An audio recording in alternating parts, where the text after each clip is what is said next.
Moumia vous envoie un message par l'intermédiaire de sa femme. Il a dit à sa femme: c'est incroyable, on me traite ici à l'hôpital avec tant d'égards.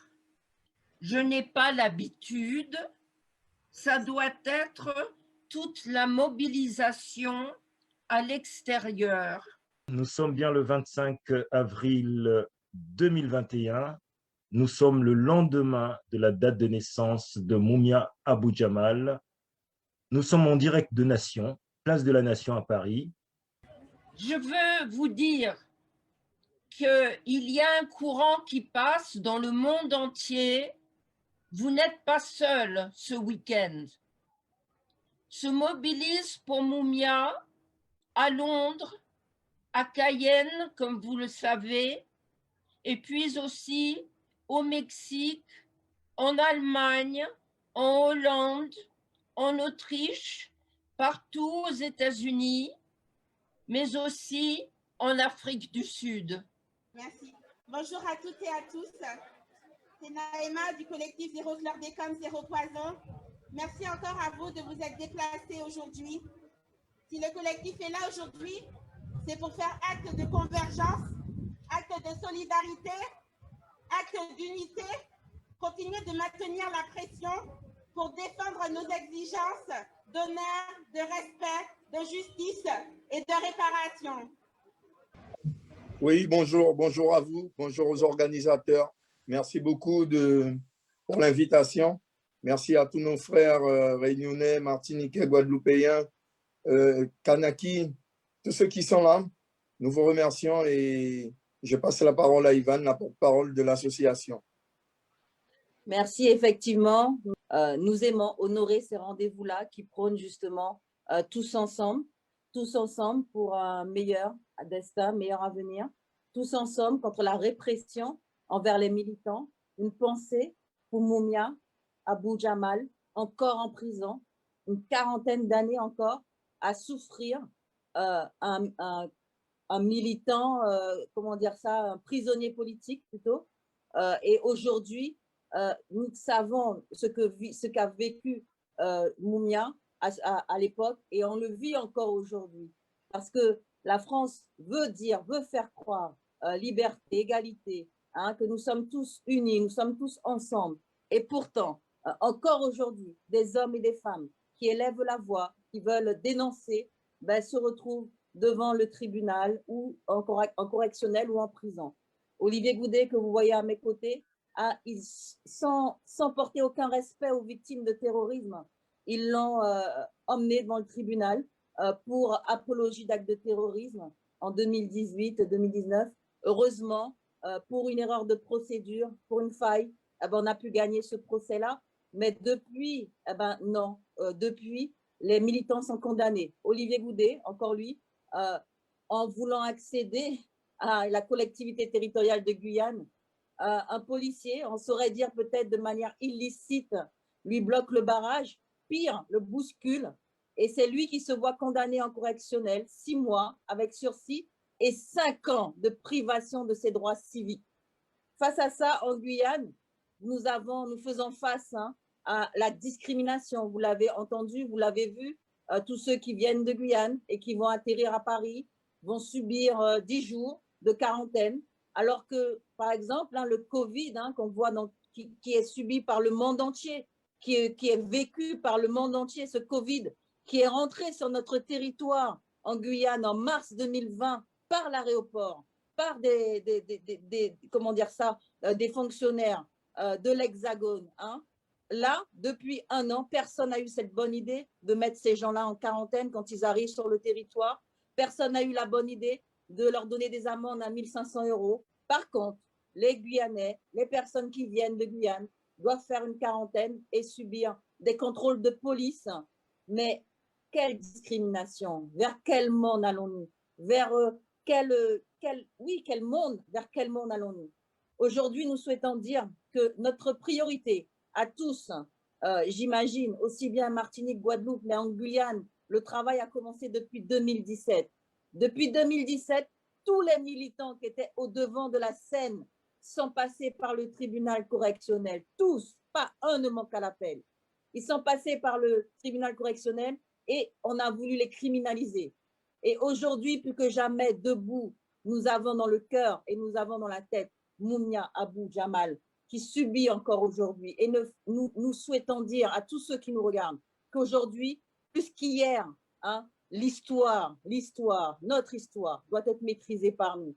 Et donc, notre priorité, aujourd'hui, après 2017, après ces mouvements, 50 000 personnes dans la rue, pas une voiture brûlée, pas un magasin pillé. Et pourtant, nous n'avons pas le respect que nous devons avoir en Guyane pour la mise en œuvre des accords de Guyane signés en 2017 par l'État. Aujourd'hui, au journal officiel, eh ben non, l'État s'assoit sur son propre accord. Pourquoi? Comme dit la sœur de Kanaki, sommes-nous aujourd'hui non respectés de par notre couleur? Sommes-nous non respectés de par le fait qu'on veuille nous voler nos richesses, voler notre sous-sol? Aujourd'hui, l'or en Guyane est pillé, hein, et on ne sait que dire et que faire. La France est désarmée, ne fait rien pour ça.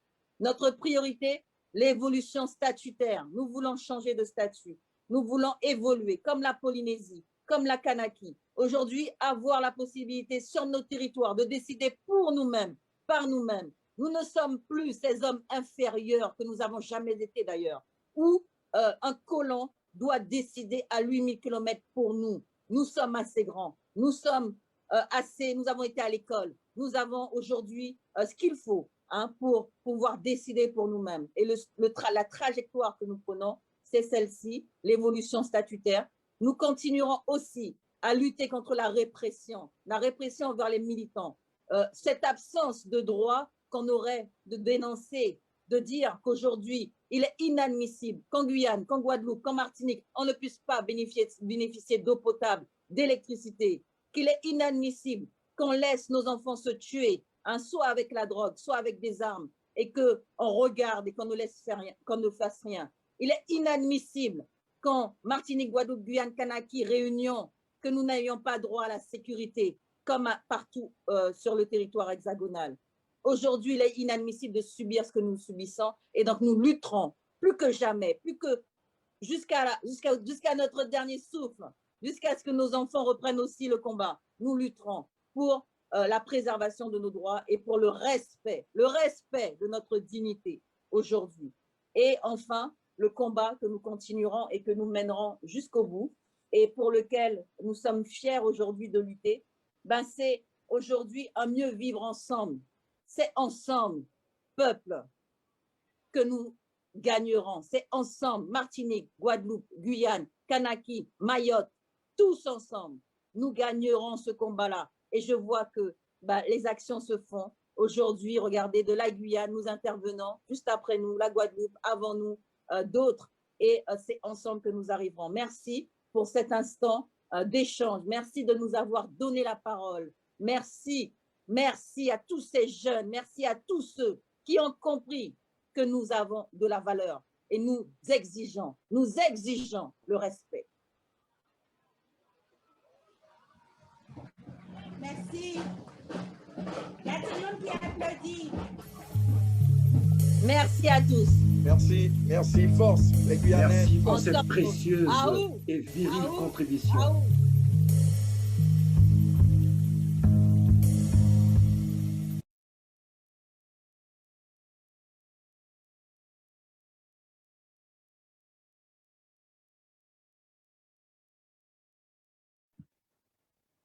C'est bon, ils ont pu se connecter. Par contre, on n'a pas le son. Je ne sais pas s'ils nous entendent. Le micro de Théo est coupé. Il faudrait qu'il allume.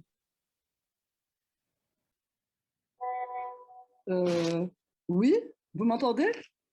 Eh ben, nous, on t'entend très bien ici. Il y a 300 personnes à peu près. Oh, il y a plus. Il y a plus.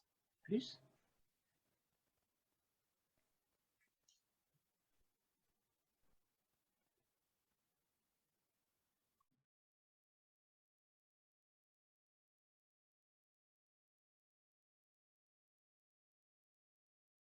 Pour tous ceux qui viennent de nous rejoindre, vous êtes en train de suivre un événement un événement exceptionnel qui marque la date anniversaire de Mumia Abu-Jamal, qui est né le 24 avril 1954. Et hier, on fêtait ses 67 ans. Et ces 67 ans ont été marqués par plusieurs manifestations en Europe, à Philadelphie, à travers le monde. Et là, aujourd'hui, les images que vous voyez, c'est en direct de Nation, de la place de Nation, avec un certain nombre de groupes venant de différents horizons et d'autres intervenants de la Guyane, comme on venait d'entendre tout à l'heure, de la Guadeloupe, de la Martinique, des États-Unis, de l'Afrique, de différents endroits. Vous m'entendez? On voit le direct. Et ma crainte, c'est qu'on nous entende pendant qu'on est en train de parler. Je vois, oui, on peut y aller. Donc, c'est bon? Vous avez suivi une grande première partie, cette journée longue, journée marathon en hommage à Mumia Abu-Jamal, qui va sortir de prison. Nous l'exigeons. Nous allons passer directement la parole à Madly, la maman de Kezia. Oui, alors merci à tout le monde pour justement s'être mobilisé aujourd'hui pour Mumia, parce que Mumia, bien sûr, au-delà du fait que Mumia ait réalisé une vidéo pour soutenir Kezia, Mumia est réellement la voix des sans-voix, mais je dirais la voix des sans-voix aujourd'hui avec voix écrit avec un E. C'est-à-dire qu'il représente aussi pour nous un chemin, il nous montre un chemin. Il est la preuve vivante, avec encore plusieurs autres prisonniers politiques aux États-Unis, que la lutte menée dans les années 50 pour l'égalité, pour la liberté du peuple afro aux États-Unis n'est pas terminée, elle n'est pas finie, puisque les résistants sont encore emprisonnés, puisqu'ils subissent de la maltraitance. Et donc, cette lutte n'est pas finie. Et dans le monde entier, en fait, au final, dans les sociétés occidentales et partout, la lutte continue et la guerre n'est pas gagnée. Nous n'avons pas gagné et nous sommes dans une illusion, l'illusion du progrès. Aujourd'hui, mon fils Kezia illustre également cet état, cette situation. En Martinique et en Guadeloupe, nous avons subi et nous subissons par rapport à l'empoisonnement au chlordécone un écocide massif que nous avons décidé de dénoncer vigoureusement en utilisant des moyens de désobéissance civile et de blocage. On subit aujourd'hui une répression constante, permanente, institutionnelle et policière. Alors, mon fils, aujourd'hui, je vous donne quand même des nouvelles. Ouais. Kezia, alors en général, quand on me pose la question, je dis ça va, il va mieux, etc. Parce qu'on répond ça va rapidement. Mais en fait, il ne va pas bien. Mon fils ne va pas bien. Il lutte. C'est très difficile. C'est très difficile. L'acte a été posé, des actes de torture, des actes de barbarie. Ce sont des actes qui marquent définitivement. Alors, on lui a enfoncé un doigt dans l'œil et donc on lui a appliqué des techniques qu'on appliquait par exemple en Algérie, des techniques de torture, et on a abîmé son nerf optique. Donc mon fils voit double, il a une vue qui se dégrade en permanence. Il a déjà changé de verre plusieurs fois, il porte vraiment des loupes et il souffre. Au-delà de sa chair, il souffre dans sa tête également, parce qu'on lui a dit « meurs, sale nègre ». Parce qu'on lui a dit « tu n'iras plus jamais en manif ». Donc, ils ont voulu installer un doute. Et c'est ce qu'ils font en permanence, nous installer un doute et nous dire « ravette pas ni raison, et puis que jamais ni raison devant poule ». Mais nous là pour montrer que combat, nous qui mener, nous qui continuer combat. Ça peut qu'on l'appli pour mouiller nous. C'est pas première fois et c'est pas première fois yo ka agi conseil puis nous, mais c'est pas ça qui fait nous arrêter. Parce que tant qu'on a un cœur qui bat, tant qu'on fait des enfants, tant qu'on est là, on doit et on se doit et on a la responsabilité d'assurer un devenir meilleur à nos enfants. Et ça c'est une responsabilité que nous devons assumer, nous, afrodescendants, hein, et le monde entier également, hein, c'est-à-dire même les personnes non afro, parce qu'il s'agit d'un problème humain. Et une injustice sur Terre, comme disait Martin Luther King, et une menace une injustice sur Terre représente une menace pour la justice partout dans le monde. Et comme chaque génération, hein, doit découvrir sa mission, hein, et doit la remplir ou la trahir, là j'emprunte les mots de Fanon. Fanon qu'on a évoqué tout à l'heure. Voilà. Donc, il est vraiment important aujourd'hui, quand il dit la grande confrontation ne pourra être indéfiniment reportée, il est vraiment important maintenant qu'on arrête, nous, d'être dans l'illusion, cette illusion de progrès, cette illusion qui nous donne la sensation qu'on est dans un confort matériel, qu'on est dans un confort sanitaire, hein, et qu'on est dans un progrès. Il faut qu'on ouvre nos yeux, qu'on voit vraiment et réellement quelle société on laisse pour nos enfants, et aujourd'hui qu'on continue le combat massivement, que chaque personne se sente porte-parole de cette cause, que chaque personne à son niveau agisse avec ses moyens, mais agisse dans la lutte et également dans la rupture face à ce système. Bien, merci Madly, en tout cas, merci pour cette contribution. Nous allons rendre l'antenne à Paris. Merci à vous. Qui sont nombreux. À vous Paris. Merci. Merci. Alors, pour finir ma lettre à Frantz Fanon, je voulais vous donner la nouvelle qui vient de tomber. C'est que, comme vous le savez, Mumia s'était rapproché dans les années 70 du groupe éco-révolutionnaire noir MOVE. Il couvrait en tant que journaliste les brutalités policières dont MOVE faisait l'objet à Philadelphie. En 85, alors que Mumia était dans le couloir de la mort, la police et la ville lâchèrent une bombe militaire sur les maisons de MOVE, tuant 11 personnes, dont 5 enfants.